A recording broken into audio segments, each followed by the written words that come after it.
Kung tutuusin, yun talaga yung magiging concern natin. Pero yun talaga yung ano, yung gusto kong bigyan ng pansin sa pagkakataong ito, no? Kumisa concern tayo doon sa anong mangyayari, ano yung doon tayo nai-stress kuminsan. Pero we are not savoring the moment. No? Hindi natin binibigyan ng pansin yung present moment. Ano yung meron ako ngayon? Ano yung kakayanan ko ngayon? Ano yung capacity ko ngayon? Ano ako ngayon? So, yun yung hindi natin napapansin. No? At yun yung gusto ko sana bigyan natin to savor the moment. Katulad ng ginawa ng taong yun. Kasi mas concern natin kung namatay ba siya, nahulog ba siya, o yung leon ba umalis na, yun ang mas concern natin. Pero yung sandali na sinesavor niya yung moment ay hindi natin yung bisado binibigyan ng pansin. So at this point in time, siguro, kasi nga, ito yung nagiging kung bakit napakarami nating stress sa buhay. Kasi mas pinapahalagahan natin yung darating. Mas pinapahalagahan natin yung nakaraan na hindi tayo makamove on. No? Dito sa Pilipinas ay nabalita na nagkahiwalay na si Katniel, no? Si Catherine Bernardo at saka si Daniel Padilla, ano, showbiz si father. No? Pero marami mga tao ang nalungkot nun. At yung po yung kinakamangha ko, no? Na affected sila, no, sa ganong sitwasyon, no? Hindi sila makamove on. Pero gusto ko sabihin na kahit may mga ganyan mga sitwasyon, let us focus on the present moment. Sapagkat dito naman nagbibiyaya si Lord, no? Sabi nga si Jesus ay wala sa nakaraan, ang Diyos ay wala sa nakaraan o wala sa hinaharap. Sapagkat hindi naman talaga mahalaga sa kanya yung hinaharap at saka yung nakaraan, sapagkat wala sa kanya yon. Sapagkat sa Panginoon lahat ay present, lahat ay kasalukuyan, no? Hindi siya sakop ng past and future, no? He is always present to us, no? Yun yung binibigyan ng pansin ng Jubilee. Anyway, so bigyan natin ng pansin yung bagay na yan, no? Kasunod, yung katotohanan na kapag aware tayo doon sa present context o sa kalagayan, lagi merong pagbibigay importansya sa tulong ng iba. No? Ano yung pwedeng ibigay ng iba para sa akin? Ano yung pwedeng maitulong ko sa iba? No? Ano yung nararamdaman ko na maitutulong ng iba para sa akin? Kumbaga, yung pagbibigay mo at yung pagbibigay ng iba para sa iyo. Awareness of the present context will also lead us to pagdarasal sa pagpanaog ng biyaya. Sapagkat kapag nakikita mo na may kakulangan ka, kapag nakikita mo na sa panahong ito ay marami kang bagay na kailangan gawin, no? There is always the hope, no, and prayer for the coming of the Lord. Laging merong hangad na dumating agad ang Diyos sa ating buhay. Ngayon, sa ikatlong bahagi, no planning ahead, no, mayroong ilang bagay na magandang bigyan ng pansin. Although sabi nga natin, the future is not yet existing, no, hindi pa yan umiiral. Pero mahalaga na paghandaan. Sabi ko nga, we are kamanlalakbay ng bawat isa. Bilang isang simbahan, sama-sama tayong naglalakbay.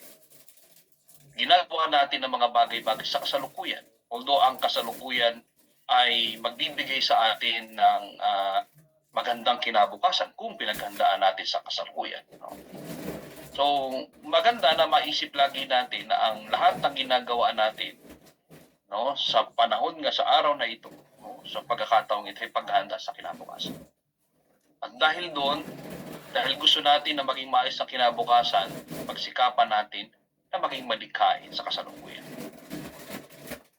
Ang pagiging malikhain ay nangangahulugan na tayo ay nagiging maalam, nagiging matalino siguro para tingnan kung ano yung mga strategy na pwede natin gawin para maresolba natin ang mga bagay-bagay na ating naranasan.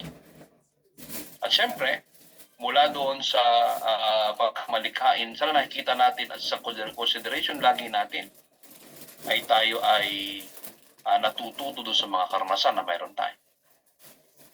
At sa huli, laging mayroong pag-asa na bibiyaan ng Panginoon natin ating gagawin. po yung ating response to this? No? Generosity. No? Pag po sinabing generosity, o bibigay mula sa kagandahang loob na galing sa Diyos, makikita po natin how blessed we are, no? Doon sa mga assessment na mayroon tayo.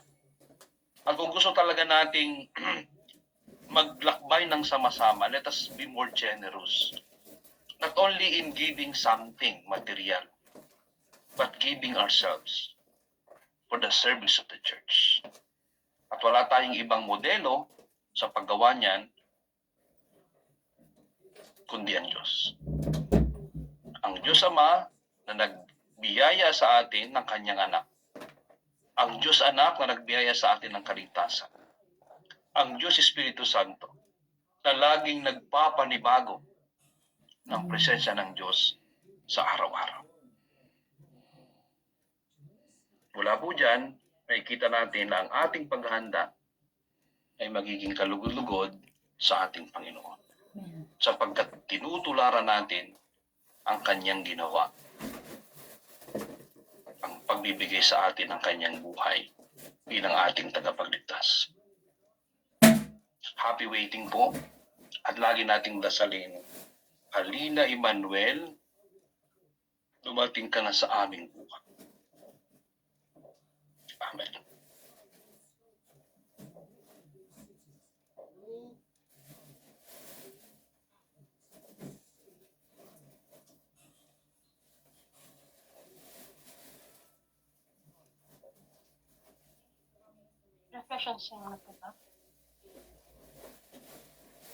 Pagkakataon pong ito, let us pause for a while and let us reflect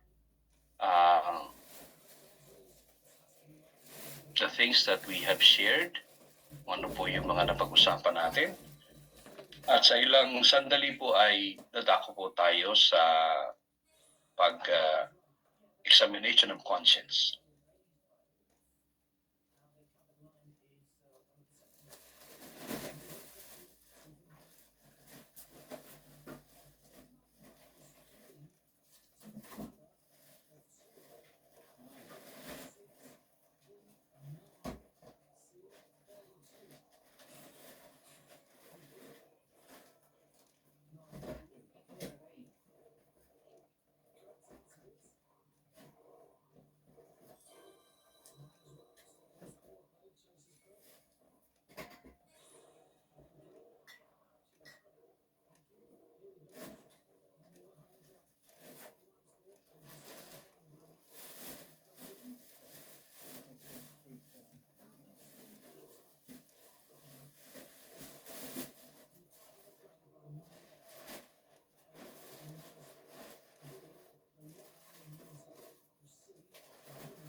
Sumainyo ang Panginoon. At sumaiyo rin. Ang mabuting balita ng Panginoon ayon kay San Juan. Papuri sa iyo, Panginoon. Sinabi sa kanya ng mga alagad, o ni Jesus sa kanyang mga alagad, isang bagong utos ang ibinibigay ko sa inyo, mag-ibigan kayo. Kung paanong iniibig ko kayo, gayon din naman, mag-ibigan kayo. Kung kayo'y mag-iibigan, makikilala ng lahat na kayo'y mga alagad ko. Kung tinutupad ninyo ang aking mga utos, mananatili kayo sa aking pag-ibig. Tulad ko, tinutupad ko ang utos ng aking Ama, at ako'y nananatili sa kanyang pag-ibig. Sinasabi ko sa inyo ang mga bagay na ito upang makahati kayo sa kagalakan ko at malubos ang inyong kagalakan. Ito ang aking utos, mag-ibigan kayo gaya ng pag-ibig ko sa inyo. Walang pag-ibig na hihigit pa sa pag-ibig ng isang taong nag-aalay ng kanyang buhay para sa kanyang mga kaibigan. Mga kapatid, ang mabuting balita ng Panginoon. Pinupuri ka namin, Panginoong Hesukristo. Sandali tayong manahimik at magninay sa salita ng Diyos.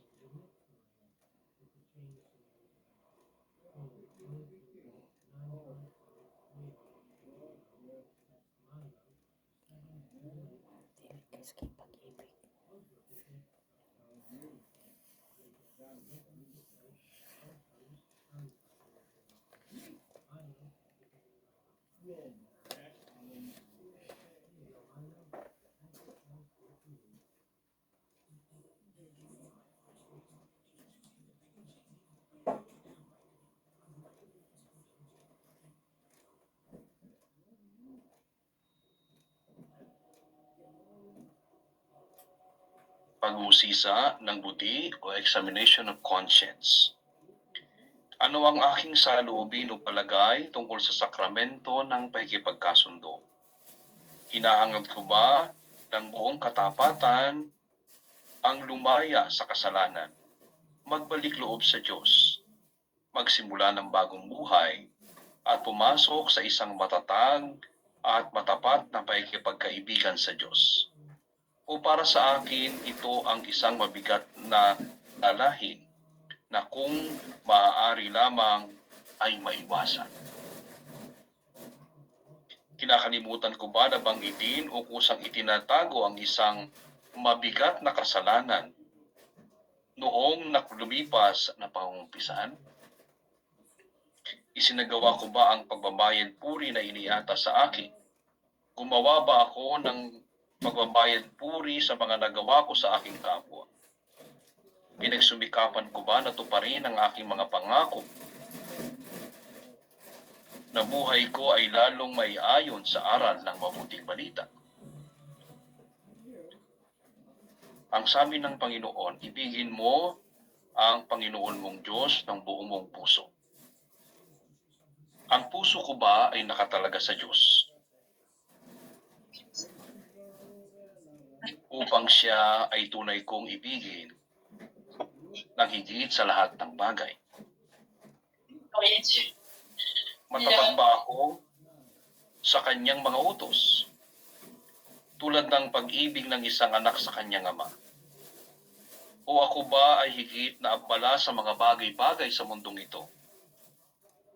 Mayroon ba akong mabuting intensyon sa aking mga ginagawa? Nagsalita ang Diyos sa atin sa pamamagitan ng kanyang anak.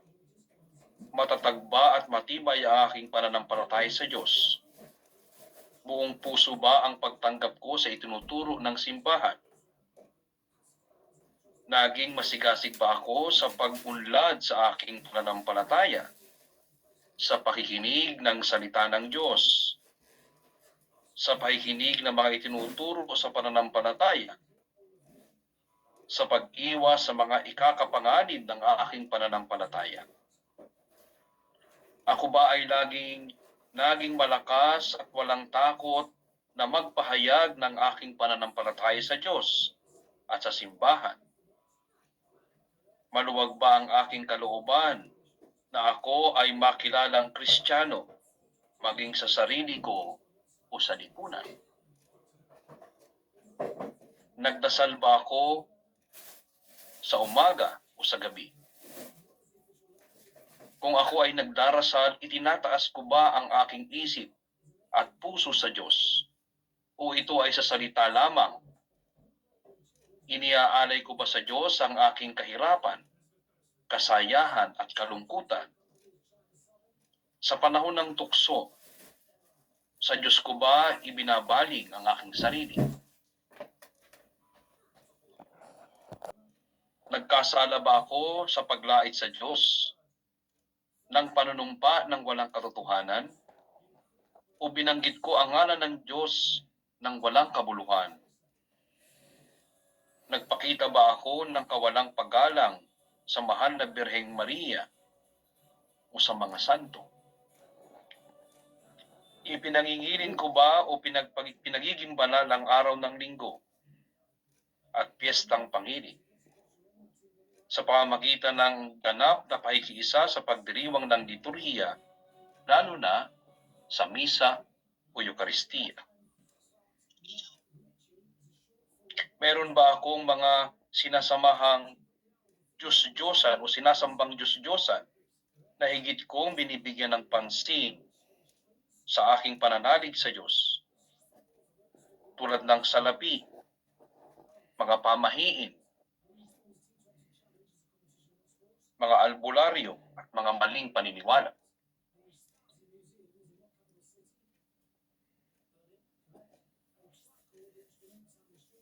Sinabi ng Panginoon, magmahalan kayo tulad ng pagmamahal ko sa inyo. Ako ba ay may pag-ibig sa aking kapwa?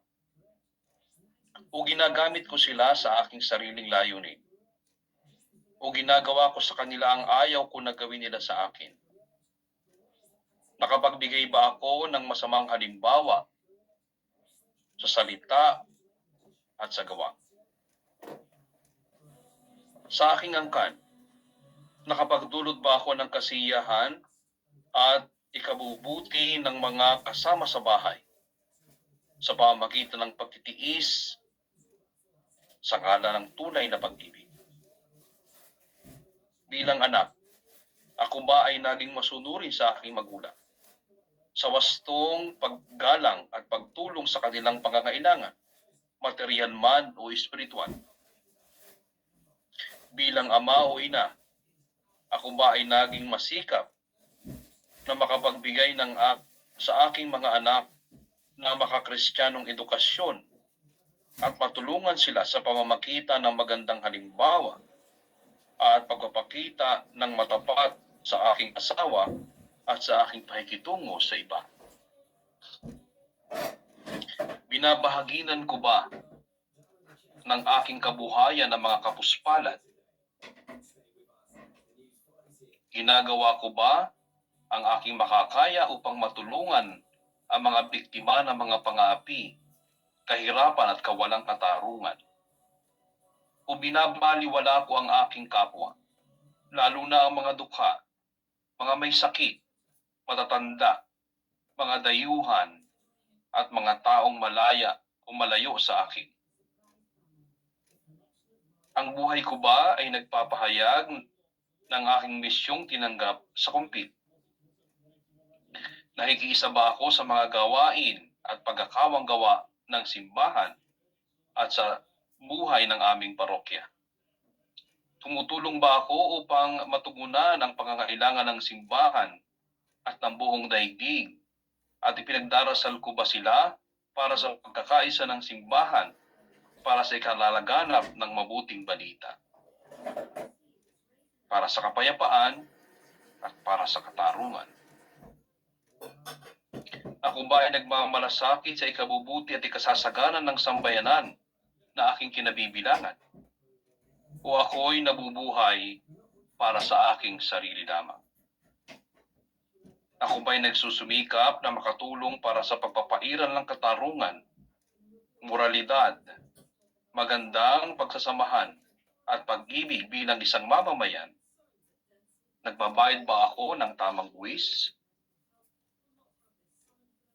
Sa aking gawain o propesyon, ako ba ay naging matuwid, masipag, matapat, naglilingkod sa lipunan, taglay ang pag-ibig sa kapwa? Binibigyan ko ba ng makatarungang sweldo o upa ang aking mga empleyado o manggagawa, mga katulong sa bahay, at mga naglilingkod sa akin? Sa aking paglilingkod, ako ba ay naging matapat sa aking pinaglilingkuran?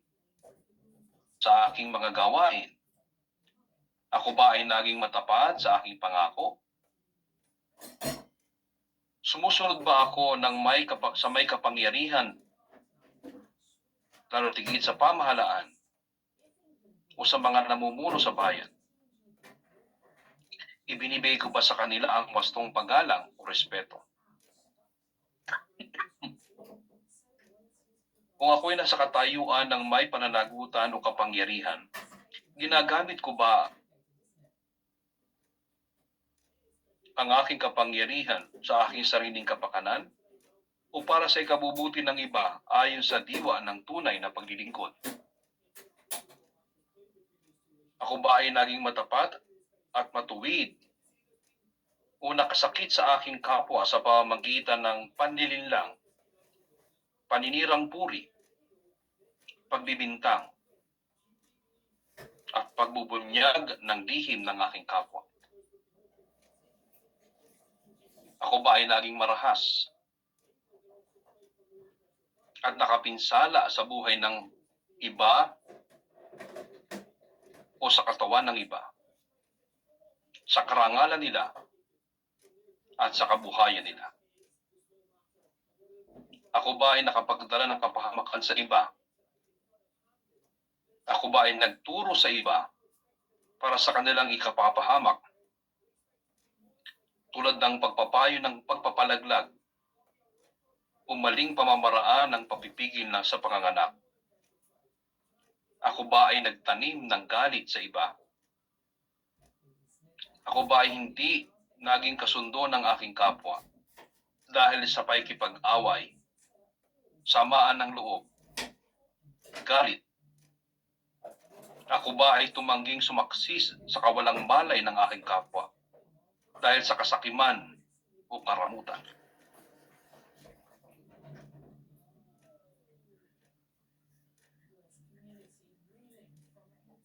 Ako ba ay kumuha ng hindi sa akin laban sa kalooban ng aking kapwa? Nagnasa ba ako sa ari-arian ng iba nang may labis na pag-iimbot? Ako ba ay nagbabayad puri sa mga nagawa kong pamiminsala o pagkawala ng ari-arian ng aking kapwa? Ako ba ay nakapagpatawad at nagbigay ng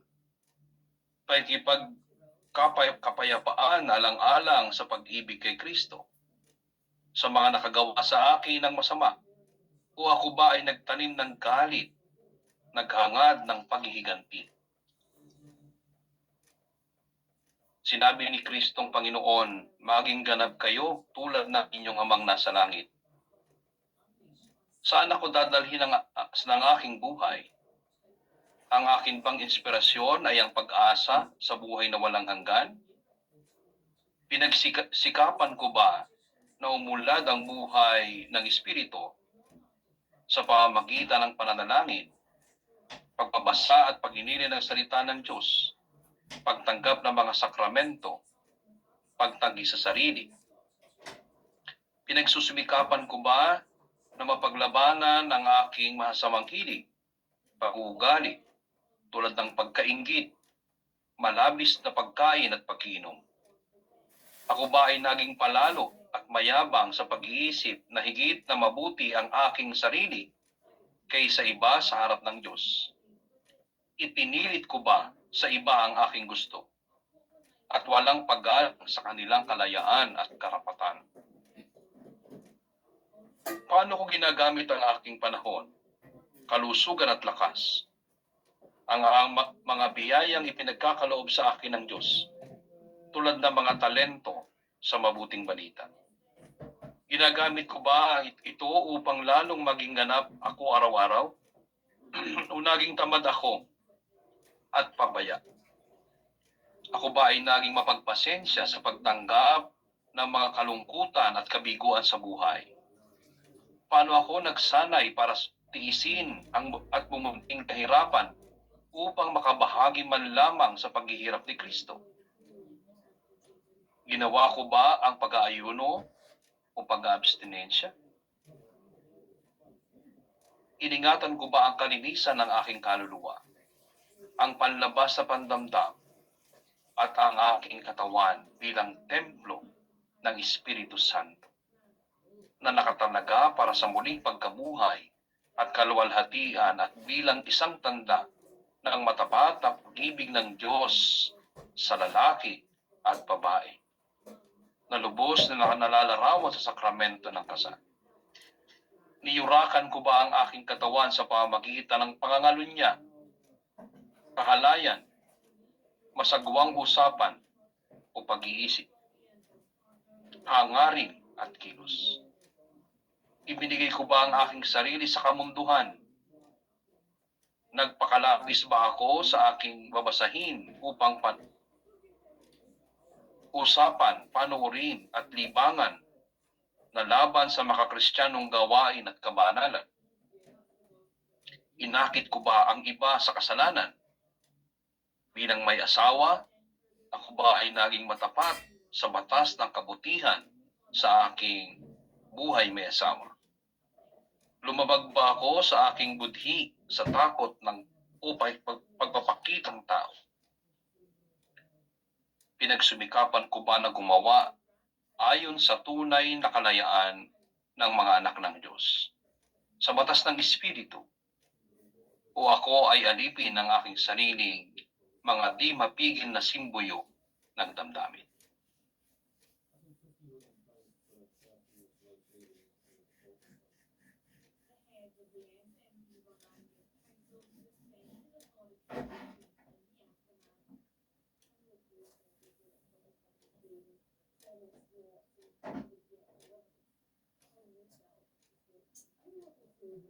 Sabay-sabay po nating sabihin, inaamin ko sa makapangyarihang Diyos at sa inyo mga kapatid, na lubha akong nagkasala sa isip, sa salita at sa gawa, at sa aking pagkukulang. Kaya isinasamo ko sa mahal na Birheng Maria, sa lahat ng mga anghel at mga banal, at sa inyo mga kapatid, na ako'y ipanalangin sa Panginoong ating Diyos.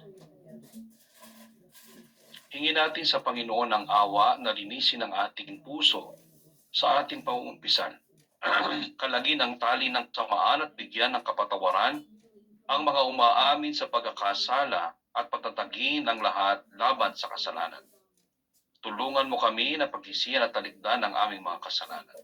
Ang ating itutugon, hinihiling namin, dinggin mo kami. Hinihiling namin, dinggin mo kami. Bigyan mo kami ng kapatawaran sa aming mga kasalanan at pawiin ang kaparusahan dahil sa kasalanan noong lumipas. Tugon, Hinihiling namin, dinggin mo kami. panumbalikin mo ang pagkakaisa sa banal mong simbahan. Yayamang nagtitiwala kami sa Kanya dahil sa mga pagkakasala. Ibalik mo kaming malinis sa sinapupunan ng iyong simbahan. Tugon, Hinihiling namin, dinggin mo kami. igawad mong muli sa amin na mga makasalanan ang buhay na tinanggap namin sa sakramento ng binyan. Tugon, Hinihiling namin, dinggin mo kami. tanggapin mo kami sa iyong altar at bigyan mo kami ng bagong buhay, kasama ng pag-asang kami magtatamo ng buhay na walang hanggan. Tugon, Hinihiling namin, dinggin mo kami. tulungan mo kaming maging tapat sa pagtanggap ng mga banal na sakramento at manatiling tapat sa iyo sapagkat ikaw ay ang aming Panginoon. Tugon, Hinihiling namin, dinggin mo kami. pagtibayin mo ang pag-ibig namin sa iyo upang kami maging tunay na saksi at tapat na alagad mo sa gitna ng mga tao. Tugon, Hinihiling namin, dinggin mo kami. bigyan mo kami ng tiyaga sa pagsunod sa iyong mga utos upang makamta namin ang buhay na walang hanggan. Tugon, Hinihiling namin, dinggin mo kami. manalangin tayo sa Diyos Ama ayon sa turo ni Kristo upang patawarin ang ating mga kasalanan at tayo maligtas sa lahat ng masama. Dasalin natin ang Ama namin. Ama namin, sumasalangit ka, sambahin ang ngalan mo. Mapasa amin ang kaharian mo. Sundin ang loob mo dito sa lupa para nasa langit. Bigyan mo kami ngayon ng aming kakanin sa araw-araw. Patawarin mo kami sa aming mga sala, para ng pagpapatawad namin sa nagkakasala sa amin. Huwag mo kaming ipaintulot sa tukso, at iadya mo kami sa lahat ng masama. Amen. Manalangin tayo. Ama naming makapangyarihan, tulungan mo kaming inaamin namin na kami mga makasalanan sa iyong simbahan. Sa pamamagitan ng simbahan ay patawarin mo ang aming mga kasalanan Linisin mo ang aming mga puso at turuan kaming magpasalamat sa iyo tuwina sa pamamagitan ni Jesucristo, kasama ng Espiritu Santo, magpa sa walang hanggan. Amen. Amen. Panalangin ng pasalamat sa Panginoon. Diyos na makapangyarihan at awa, isang kababalaghan ang paglikha mo sa tao. Ngunit higit na kababalaghan ang siya'y muli mong likhain at bigyan ng bagong buhay. Hindi mo pinababayaan ang mga makasalanan. Pagkus pangay kinukupkup mo sila, sanhi ng iyong pagmamahal bilang aming Ama. Sinugo mo ang iyong anak dito sa lupa upang sa pamamagitan ng kanyang pagpapakasakit ay magapi ang kasalanan at kamatayan. Ibinalik mo sa amin ang buhay at kaligayahan sa pamamagitan ng kanyang muling pagkabuhay. Sinugo mo ang Espiritu Santo sa aming puso upang kami iyong kupkupin bilang mga anak at tagapagmana ng iyong kaharian. Kami ay binigyan mo ng iyong buhay at lakas sa pamamagitan ng mga sakramento ng kaligtasan upang kami mahango sa pagkaalipin ng kasalanan at upang malarawan sa aming sarili ang pinakamamahal mong anak. Pinasasalamatan ka namin dahil sa kababalaghan ng iyong awa at pinupuri ka namin kaisa ng buong simbahan. Kami nag-aalay ng isang bagong awit na bumubukal sa aming puso, salita at gawa. Sumaiyo ang kapurihan sa pamamagitan ni Jesucristo, kasama ng Espiritu Santo, magpa sa walang hanggan. Amen. Sumainyo ang Panginoon. Sumayo rin. Iyukod ninyo ang inyong ulo para sa pagbabasbas. Patnubayan nawa kayo at ang inyong mga puso ng pagmamahal ng Diyos.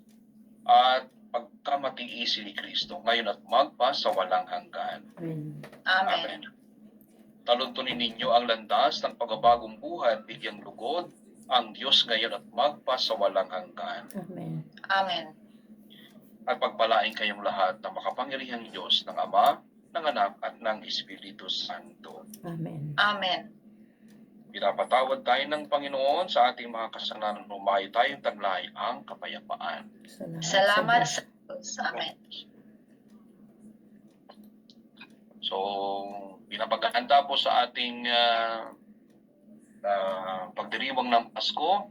Kayo po ay magdaan ng oras, panahon, at siguro ay pagkakataon, no, na Umpisa. kumpisal, no, actual na kumpisal sa inyong mga pari. No, ito pong ginawa natin na examination of conscience, ibig sabihin, inihahanda tayo doon sa totoong pagtanggap ng sakramento. Amen. No, Thank you, yung Father. pong pangumpisal. So sana before Christmas, makapagkumpisal tayo upang sa ganon si Jesus yung sumilang sa ating puso. Amen. Merry Christmas po at in advance, at Thank you, hopefully Father. ay makapag-celebrate tayo ng maayos at kalugod-lugod sa Panginoon. Maraming salamat po. Amen. God bless you all.